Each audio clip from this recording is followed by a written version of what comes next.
کردار سے آتی ہو صداقت کی مہک، جن کے کردار سے آتی ہو صداقت کی مہک، ان کی تجویز کے پتھر بھی پگھل سکتے ہیں۔ اس کے بعد خیالات کا اظہار کرنے کے لیے فاطمہ ایوب خان کو دعوت دیتا ہوں کہ وہ آئے اور اپنے خیالات کا اظہار کرے۔ فاطمہ ایوب خان۔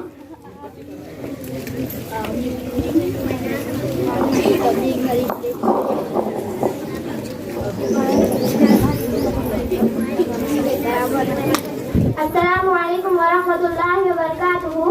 بسم اللہ الرحمن الرحیم۔ تمام تعریف اس رب العزت کے لیے ہے جس نے دونوں جہاں کو پیدا کیا اور ہم کو کچھ کہنے کے لیے گویائی دی ہے، جس کی بدولت ہم سب ایک دوسرے کے خیالات اور جذبات اور احساسات کو سمجھ سکتے ہیں۔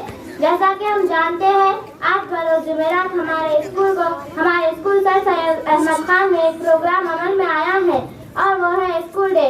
اسکول ڈے کا مقصد ہے کہ بچوں کے اندر تعلیم کا ذوق و شوق پیدا ہو اور اس کے ساتھ ساتھ اساتذہ کی محنت کو ہم سمجھ سکیں۔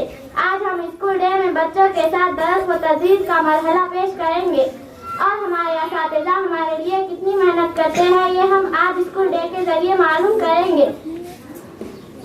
ہمارے اسکول کے تمام اساتذہ کی جتنی تعریف کی جائے اتنی کم ہے، کیونکہ انہوں نے ہم کو دینی و دنیاوی علوم سے واقف کروایا اور ہر وقت ہمارے لیے محنت کرتے رہے۔ میں اللہ تعالیٰ سے دعا کرتی ہوں کہ ہمارے تمام اساتذہ کی محنتوں کو اللہ تعالیٰ قبول فرمائے اور کل آخرت میں اس کا اجر و ثواب عطا فرمائے، اور اللہ تعالیٰ ہمارے سروں پر ہمارے اساتذہ اور والدین کا سایہ تا عمر قائم رکھے، اور اللہ تعالیٰ ہمارے والدین اور اساتذہ کی عمر کو دراز کرے، آمین۔ میں اتنا کہہ کر اپنی تقریر ایک شعر پر ختم کرنا چاہتی ہوں۔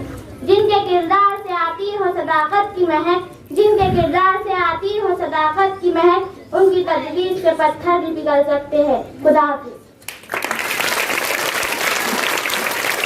ماشاءاللہ، یہ تھے فاطمہ ایوب خان جو بہت ہی اچھے انداز میں اپنے خیالات کا اظہار کر رہے تھے اور معلم کی اہمیت کو بتا رہے تھے کہ وہ کس طریقے سے درس و تدریس کا مرحلہ انجام دیتا ہے، بہت ہی محنت کے ساتھ اور لگن کے ساتھ کس طریقے سے کورے کاغذ پر شاہی کے ذریعے سے لکھنے کا کام کرتا ہے۔ یہ تمام چیزیں وہ آپ کے سامنے رکھ رہے تھے۔ ماشاءاللہ۔